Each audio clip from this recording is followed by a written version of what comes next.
د لوی بخښونکي الله تعالی په سپېڅلې نامه د ژوندون نړیوال راډیو تلویزیون درنو لیدونکو اورېدونکو سلامونه او نیک هیلې مو منئ. وخت مو په خیر. خوشحاله او خوښ یم چې یو ځل بیا له تاسو سره یم. ځینې راپورونه به تاسو نن لیدلي کتلي او اورېدلي اوسي، خصوصا په ورځپاڼو کې او په رسنیو کې چې د کابل ښار د اوبو د ککړتیا له امله حتی د پوستکي ناروغۍ خلکو ته پیدا شوي دي. خو دا خو یوازې د هوا او د اوبو خبره ده، خو په ټوله کې به تاسو ځینې نور خبرونه هم تېره ورځ لیدلي چې په خپله ولسمشر هم دغه موضوع ته په جدي توګه اشاره کړې وه او ویلي وو چې نور ورته د هوا ککړتیا د زغملو وړ نه ده او په دې اړه باندې ناسته هم ترسره شوې وه. خو تر ټولو بنسټیزه خبره دا ده چې د هوا د ککړتیا ضررونه څه دي، د اوبو د ککړتیا ناوړې اغېزې څه دي، او ترڅنګ یې ولې کابل ښاریان د اوبو د ککړتیا او د هوا د ککړتیا نه کړېږي. په دې اړه باندې ځینې ادارې هم کوي کار کوي، البته په ځانګړې توګه د چاپېریال ساتنې ملي اداره په دې اړه باندې مسؤلیت لري او کار کوي. یوه پوښتنه دا هم ده چې خو به دا وایي چې هڅه مو کړه د دغه ادارې مسؤل کس یا ویان له ځان سره ولرو، خو ونه توانېدم. کاش دوی ویل ځینې ځوابونه یې ویلی په دې اړه باندې. خو خیر، له یو مسلکي سړي سره په دې یو مسلکي کس سره په دې اړه خبرې کوو. قدرمن مېلمه هم په خپرونه کې لرم او ستاسو اړیکې به هم راسره وي. له تاسو هم اورم چې تاسو څومره زیانمن شوي یاستئ د هوا د ککړتیا نه، د اوبو د ککړتیا نه، او په کابل ښار کې دې ستونزې ته ورته د هغه مشکلاتو نه کوم چې د تاسو ورسره مخامخ استئ. په نننۍ خپرونه کې ځان ته نیم درون او قدرمن مېلمه ډاکټر سید حبیب اروال د ختیځ عامې روغتیا د ټولنې مشر راسره دلته ښه راغلاست وایم. وخت په خیر او وروسته له هغې به ورسره بحث پیل کړو. اروال صاحب ستړي مه شئ، بحث وخت مو په خیر. اروال صاحب زما په یادېږي په یو بحث کې تاسو له ما سره ویلي چې حتی دغه ککړه هوا د سرطان باعث هم کېږي. نورې ټولې خبرې په خپل ځای، خو د اوبو د ککړتیا نه د پوستکي د ناروغۍ پیدا کېدل او دومره ناوړې اغېزه کول هغه کسان چې په خیمو کې اوسېږي، د کابل ښار په څنډو کې اوسېږي یا د کابل ښار اړونده په ډېرو عصري سیمو کې اوسېږي، د اوبو نه شکایت کوي، حتی دغه بوتلي اوبه اخلي. ستاسو په نظر دغه خبره څومره خواشینونکې ده او څومره موږ او تاسو لپاره زیان ده، تاوان ده؟ مهرباني. بسم الله الرحمن الرحیم. سباون صاحب ډېره مننه، ځکه دا ډېره اساسه مهمه مسله ده په دې وخت کې په زموږ تاسو په ملک کې حتی په مرکز کابل کې پایتخت کې دا مسله ډېره برسېره شوې ده او نن سبا په رسنیو کې او په اجتماعي خپرونو کې ټولو کې ګورئ دا چاپېریال یا محیط درې مهم فکتورونه لري یا برخې لري چې دې باندې تاثیر لري. اول دا ده چې هوا ده، دوم اوبه دي او دریم خاوره ځمکه ده. یعنې دا هر څه کې که ککړتیا پیدا کېږي نو دا په مجموع کې موږ د چاپېریال د ککړتیا په نام باندې یادولی شو. تاسو مخکې وویلی چې د اوبو نه د پیدا شوي د پوستکي ناروغۍ یا یوازې د پوستکي نه دې نه رنګ وژونکې ناروغیانې پیدا کېدی شي. نو متاسفانه چې دغه د هوا ککړتیا له امله پیدا شوې ناروغیانې یوازې په افغانستان کې نه، نړۍ په ډېرو غریبو هیوادونو کې دا مشکل شته. یوازې په غریبو هیوادو کې نه، حتی په ډېر نور داسې هیوادونو کې چې هغوی ډېر صنعتي دي او هغلته ډېر صنعت فابریکې او هغه دودونه او غازات او شینکوري غازات چې کوم پیدا کېږي چې انسانانو ته تاوان رسوي، هغه د هغې مشکلات څه خو دومره حد کې نه دي لکه په افغانستان کې چې بیا نور عوامل د دې سره د مسلکي لحاظ همدومره غواړم نور ستاسو خبره نه نیسم، فقط اروال صاحب که راته چې هوا ولې ککړېږي، مثلا ولې یو څوک د هوا له امله مریضېږي؟ ډېره ښه خبره ده. نو د هوا د ککړتیا له امله ډېرې زیاتې ناروغیانې ځکه هوا د انسان د ژوندي پاتې کېدو لپاره یو مهم جز دی. بې د اوبو نه بې د خوړو نه ډېر وخت سړی ژوندی پاتې کېدی شي، اما بې له هوا نه د 5-6 ساعته نه زیات نشي کېدی چې څوک حتی د دې نه هم کم که هوا ورونه رسېږي دا ژوندی پاتې شي. نو هوا کې ګورئ اکسیجن پاک شی دی او هغه د وجود لپاره ګټور دی او دا بیا په وجود کې د وینې د تقسیماتو دا نور مسایل. خو دا چې هوا ککړې نو وجود ته پاکه هوا او اکسیجن نه رسېږي.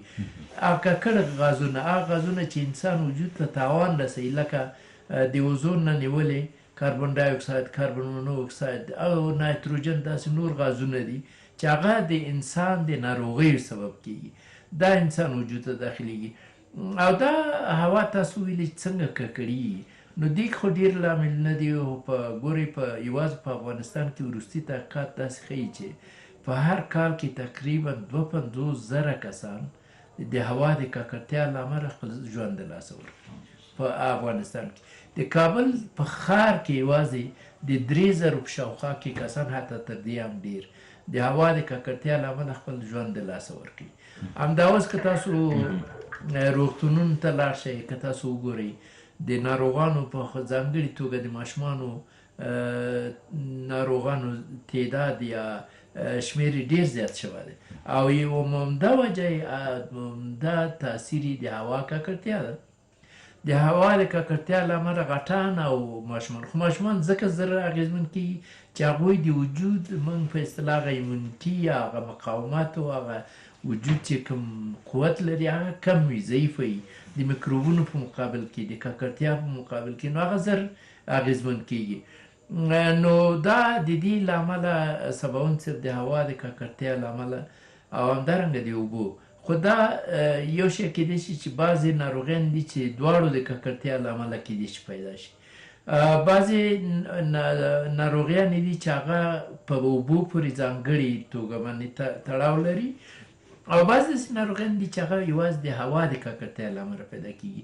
خو یو ډېره خطرناکه ناروغي چې هغه ډېره وژونکې ناروغي ده او په افغانستان کې متاسفانه د هغې د مخنیوي او د علاج لپاره امکانات هم کم دي، هغه د سرطانونو ناروغیان دي. سرطانونه زیاتره د هوا او د اوبو د دواړو د ککړتیا له امله په وجود کې پیدا کېدای شي.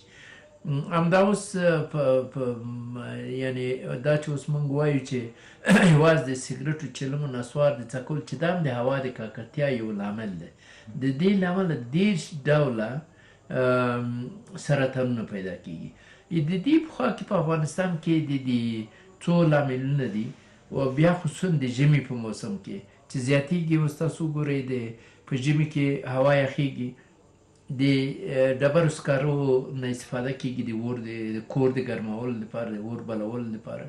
همدارنګه د کومې بټۍ یا د خښتو فابریکې، نورې داسې فابریکې چې هغه ګازونه خپروي هوا ته، دا چېرته ځي؟ خو دا هم دې هوا کې خپرېږي. د هوا په ککړتیا کې فکر نه کوئ چې ځینې هغه خلک ملامته دي لکه دغه امامونه ووایو په ټوله کې، مثلا فابریکې ووایو، ځکه دا د همدې ولس خل دی. که دوی وایي هوا ککړه ده، یو اندازه پکې دوی هم رول لرلی. ادارې خو په خپل ځای، د چاپېریال ساتنې ملي اداره په خپل ځای، دغه د سټنډرډ د برخې کارکوونکي په خپل ځای، او حد اقل لږ د هغوی تفتیش نه دی ملامته په دې اړه. ګورئ د هوا په ککړتیا کې زما او تا نیولې تر هر یو وګړي پورې مسؤلیت لري.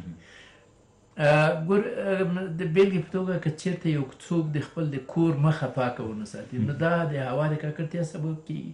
همدا اوس د کابل په ښار کې روزانه 2000 متره مکعبه جامد کثافات دلته راټولېږي. 2000 چې د دې نه یوازې 400 متره مکعبه یې د ښاروالۍ په واسطه باندې ځایونو ته نقلیږي، کوم ځایونه چې دوی ټاکلي. نو دا هره ورځ 1400 متره مکعبه د دې په ښار کې پاتې کېږي. دا چېرته ځي؟ دا چې کله باران کېږي، دا چې کله باد کېږي، خو دا ټول د هوا د ککړتیا سبب کېږي که نه؟ اوس ګورئ په دې کثافاتو، جامدو کثافات په ډېروالي کې هر یو انسان چې دلته اوسېږي هغه رول لري. هغه مناسب ځای کې نه چې هغه زیات جامد کثافات تولیدوي. مثلا دا چې ښاروالۍ او نور ارګانونه په خپل تحت کې خپل مسؤلیتونه لري، خو هر یو څوک موږ کولی شو چې دا کم کړو. حد اقل د کثافاتو د منځه وړل، د هغې سوځول، هغه مناسبو ځایو ته په هغه خاص ځایونو کې چې ښاروالۍ د خوا ټاکل شوي، په هغې کې د دې اچول او هغې کې ساتل، دا د هر یو انسان مسؤلیت دی. نو د مثال په توګه اوس وګوره که یو څوک یو کیله خوري او د هغې پوستکی سړک په منځ کې غورځوي او که چېرته هغه په یو باطله دانۍ کې اچي، یا همدغسې د سګرټو نسوارو په نوره دنیا کې ګورئ، په اروپا کې حتی په انګلستان کې ما لیدلي او لیدلي مې دي، په ناروې کې مې لیدلي دي چې که چېرته لاړې ته د سړک په غاړه باندې توکوې نو تا ګناه او جرم وکړې، لاړې ګولم په مخ. او که چېرته بیا ته نسوار چې مونږ خو دلته افغانستان کې بیخي عادي خبره ده چې سړک په غاړه هم توکوو، په لاره هم توکوو، په هر ځای کې توکوو. نو دا ټول مونږ ټول په دې کې. او بیا د دې بل دغه دا ده چې په دې کې زموږ ادارې د ټول نه غټ مسؤلیت لري.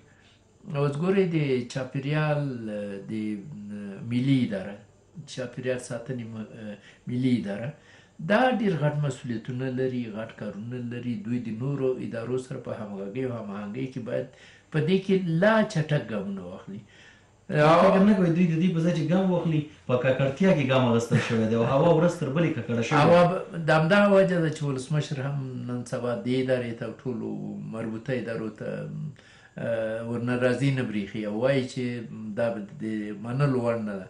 رښتیا هم دا 1 کال نه شو 2 کال نه شو د دغه امکاناتو سره زموږ د هوا ککړتیا تاسو وګورئ. ما په یو دغه کې ولوسته چې په 1980 کال کې حتی په یعنې 1980 دومره ډېر پخوا نه ده تېر شوی. په هغې کال کې په د دید ساحه په کابل کې یا د لیدلو ساحه محدودیت معلوم نه و چې 100 متره یا 200 متره، اما اوس په کابل کې د دید ساحه 100 مترو ته راکته شوې ده. یعنې یو روغ انسان چې په ګوري خصوصا د مازدیګر په شاوخوا کې 100 متره نه اخواته څه شی نشي لیدلی، صحیح توګه تفکیک نشي کولی. یعنې د دید ساحه دونه محدوده شوې ده. نو دا خپله هغه شاخصونه دي، ننګونې دي چې موجود دي. په دې کې د ډېر شیان شته، د موټرونو ترافیک زیاتوالی، د خلکو زیاتوالی د کابل په ښار کې، دا ټول سببونه دي. خو د دې هر څه دپاره یو صحیح پلان او عملي پلان او هغه ادارې چې دا باید تطبیق کړي د هغوی نیت او هوډ پورې اړه لري. یو اړیکه اخلم بېرته تاسو ته راګرځم جناب یرغل صاحب. سلامونه و نیکي دي، وخت مو په خیر، ستړي مه شئ. سلام علیکم. ستړی مه شئ وروره، وخت دې په خیر. څوک او له کوم ځای نه دې اړیکه نیولې؟ اړیکه له ما سره پرې شوه. لیدونکو کله چې له موږ سره اړیکه نیسئ کوښښ وکړئ د راډیو او تلویزیون غږ مو ټیټ کړئ، خپل غږ مو لوړ او له یو سم ځای نه راسره اړیکه ونیسئ. سلام، وخت مو په خیر، ستړي مه شئ. بله. مهرباني. څوک له کوم ځای نه؟ سلام علیکم. وعلیکم السلام.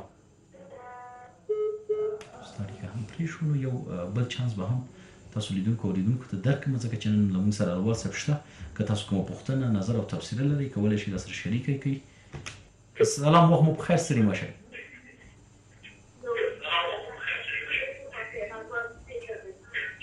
لیکي یرغل صاحب زه خپل غږ بېرته تر څو چې اړیکې سمې دي. یرغل صاحب غواړم له تاسو وپوښتم چې بحث پاتې نه شي. دغه د کوچنیانو په ناروغتیا کې تاسو ویل چې ډېر رول لري. په 2 وختونو کې په کابل ښار کې هوا ډېره ککړه، یو د سحر تقریبا دغه د 6 بجو نه تر 8 9 چې د مامورینو او د خلکو د وتلو وخت، او یو په ماښام کې له 4 یا 5 بجو وروسته تر 2 یا 8 بجو پورې بیا خو شپه په خپل ځای د شپې خلکو کورونو کې. دغه 2 وختونو کې د هوا ککړتیا فکر نه کوي د نورو وختونو په پرتله ډېره مضره، ډېره زیانمنه ده او در حال چې موږ هره ورځ ورسره مخامخ. دې کې شک نشته که تاسو مازدیګر خصوصا مازدیګر او ماښام دې منځ کې تاسو د کابل ښار هرې خواته وګورئ، نو تاسو به په خپلو سترګو باندې ټول هغه څه وینئ چې د هوا نه راکوزېږي او د ځمکې نه جګېږي او بالاخره د هوا د ککړتیا سبب کېږي. د دې څو وجې دي. یو خو دا ده چې دغه وخت کې دغه د کاربن او اکسیجن تبادله او ختلو راکوزېدلو ونو جذبول دا هم زیاتېږي. دویمه خبره دا ده چې په دغه وختونو کې د هوا خراک را چې تیاره خواته ځي، یعنې لمر تاثیرات کمیږي، نو دا هر څه په نسبتا په دغه موسم کې ښه صفا لیدل کېږي چې دلته څه دي. د لمر په وخت کې هغه وړې ذرې هم ته موږ تاسې وینو چې ککړتیا دونه زیاته نه ښکاري، اما په دې وخت کې هغه غټې ذرې او هغه شیان چې ډېر خطرناک لیدل کېږي.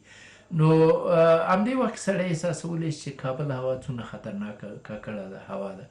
نو زه داسې وایم چې همدغه اوس که چېرته تاسو وګورئ، یعنې 26 سلنه مړینه 26 سلنه تحقیقات دا ښیي د انسانانو مړینه په دغه ځایونو کې لکه په کابل کې د هوا د ککړتیا له امله 26 سلنه مړینه مرګونه چې رامنځته کېږي د ناروغۍ، دا د هوا د ککړتیا ناروغیانې دي.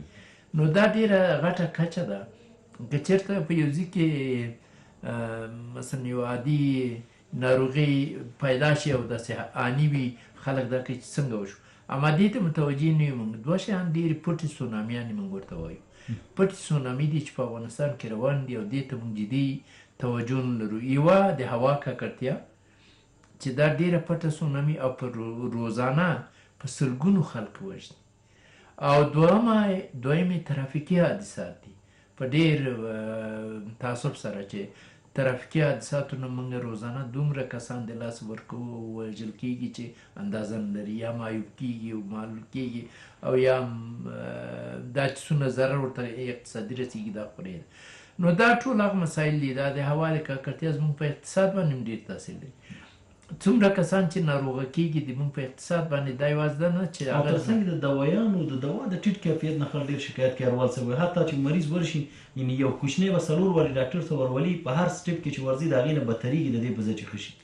ګورئ زه به یو خبره تاسو ته وکړم چې په نوره نړۍ کې دغه د ضد میکروب یا انټي بیوټیک دوا چې موږ ورته وایو دا خو په هیڅ توګه هیڅ دوا خو په ځانګړې توګه دا د ډاکټر د نسخې نه غیر چاته نه ورکول کېږي.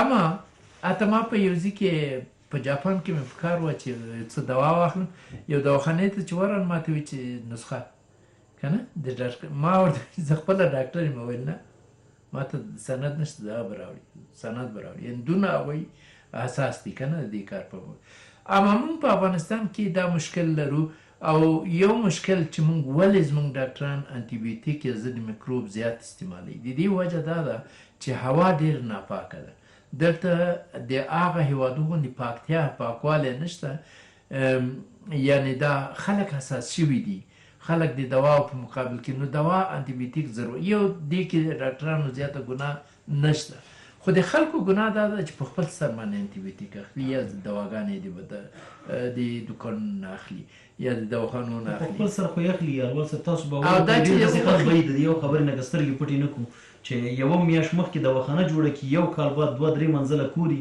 بیا ورسره موټر وي ورسره ډېر امکانات وي په افغانستان کې لږ رحم نه دی په کار په دغه ولس باندې. ګورې زه وایم دغه ټول زموږ ګناه ده ټول د موږ د افغانانو د مسؤلینو او د عامو خلکو ټولو ګناه ده که دا کار څوک کوي چې په لږ وخت کې چې هېڅ امکان نه لري دونه غټې سرمایې پیدا کوي دا باید وپوښتل شي د دې باید پلټنه وشي چې دا ولې دا د کوم ځای کوم مدرکه تاسو وکړه.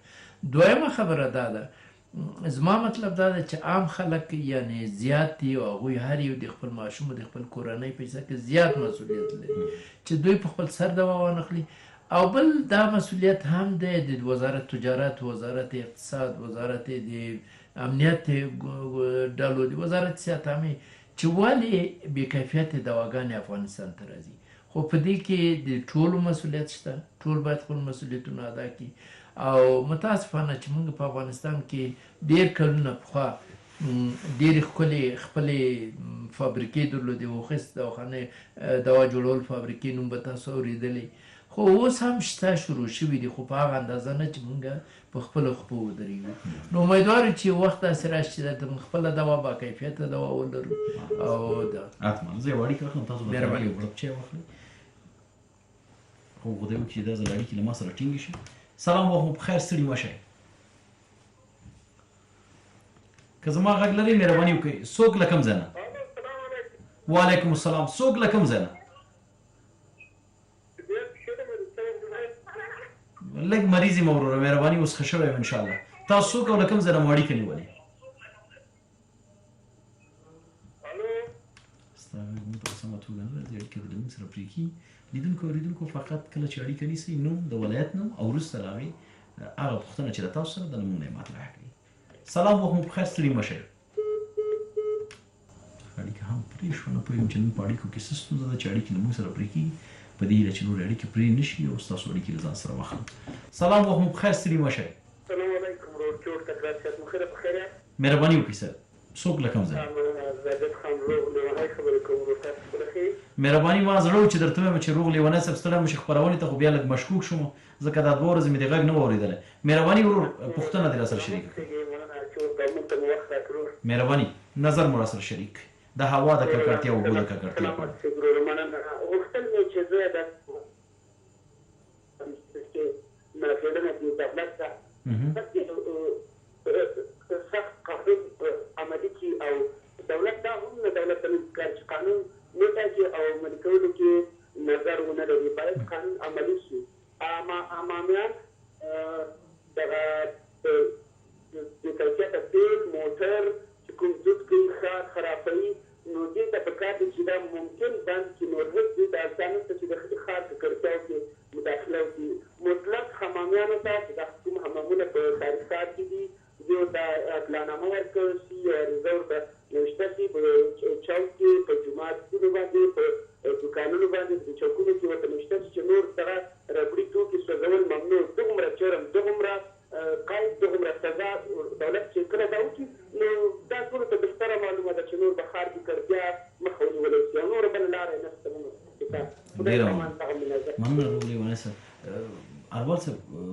احمدي صاحب یو ډېر ښه ټکي ته اشاره وکړه چې یوې مضبوطې او قوي ارادې ته اړتیا نشته. ما مخکې ویلي سباوون صاحب چې د دولتي او غیر دولتي یعنې څوک چې مسؤلیت لري مسؤل ارګانونو کلک تصمیم او هوډ ته ضرورت دی چې د روغ لیوني صاحب دا زما خبره تقریبا تایید کړه چې همدا خبره ده. واقعا یعنې کار څوک په خپل کار کې د اخلاص او ښه هوډ نه کار واخلي دا کار ترسره کېږي. لکه دوی ویلي چې عملا د قانون جوړیږي. متاسفانه افغانستان کې ډېر ښه قوانین لرو. ترافیکو پیسه کې موږ بهترین قانون لرو اما د هغې تطبیق ضعیفه دی. د تطبیق عملي کولو لپاره یې کار نامني یو دلیل نشي کېدلی. نامني خو به په هغه ساحو کې چې امن دی هغلته هم د تطبیق یې موږ ضعیفه یو. ګورې راځئ چې یو د هر شی په نامنۍ باندې منور اچو. په ډېر داسې کارونه شته چې په نامنۍ پورې کوم تړاو نه لري. مثلا د ښار ککړتیا دا اوس جګړه دا په هغې شیانو پورې کوم ډېر تړاو هغه ساحو کې چې حد اقل امن دی هلته خو ترافیک موږ منظم کولی شو. هلته هغه موټرې چې مثلا هغه دود کوي په کابل په ښار کې د هغوی د ګازاتو په وجه هوا ککړ کېږي د هغې کنټرول خو د ترافیکو محترم ریاست یا مدیریت خو دا کولی شي چې دا کار وکړي. همدارنګه یعنې یوازې دا نه ده چې یعنې هر څوک باید خپل مسؤلیتونه په رڼه توګه باندې وپېژني عملي کړي. او قانون جوړول اوس خوشبختانه د نیکه مرغه چې په دغه ورځو کې حتی ما نن یو خبر ولوستو چې ولسمشر امر کړی چې که چېرته څوک د هوا د ککړتیا لامل کېږي هغه یې نه پوهېږم تر لکونو روپو پورې د هغې جریمه تر بنده پورې.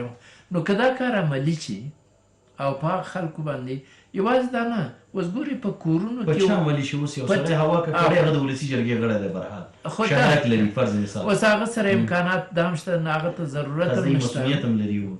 خو دا اوس ګورې موږ یعنې دا هغه څوک چې قانون مراقبت کوي د قانون فکر کوي چې قانون تطبیق کېږي که نه دوی باید دا کار وکړي. د شورا خلک تاسو چې وویلې که هغوی دا کار کوي نو دا خو بیا خپله ککړ دي. نو همدغسې که زموږ قضا وګوري که زموږ څارنوالان وګوري که زموږ حکومتي مسؤلین وګوري که هر سړی په خپل حد کې د اخلاص او ښې ژمنې کار نه کار واخلي زه مطمئن یم چې دا کار کېږي. اوس د هوا د ککړتیا لپاره اوس مثلا ډېر کورونه دي چې متاسفانه حتی په حمامونو کې دا ورور مخکې وویل چې د پلاستیکونو سوځول په کورونو کې د پلاستیک سوځول دا د هوا د شدیدې ککړتیا سبب.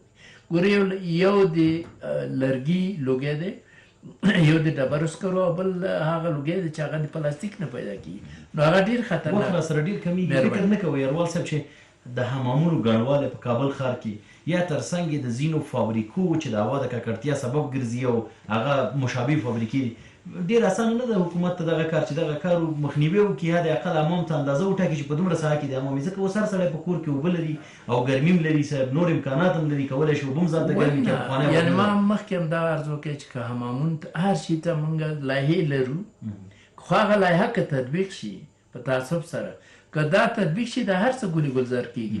همدا اوس وګوره مثلا هغه شهرکونه چې جوړ شوي دي د کورونو د ګرموال لپاره دوی ضرورت لري چې مرکز ګرمي فعاله کړي. د مرکز ګرمي د فعالېدو دپاره د ډبرو سکارو نه که ګټه اخلي هغه تصفیه شوي سکاره هغه نسبتا کم دود هم کوي کم تاوان هم رسوي نسبت هغه ته چې ناتصفیه شوي ده.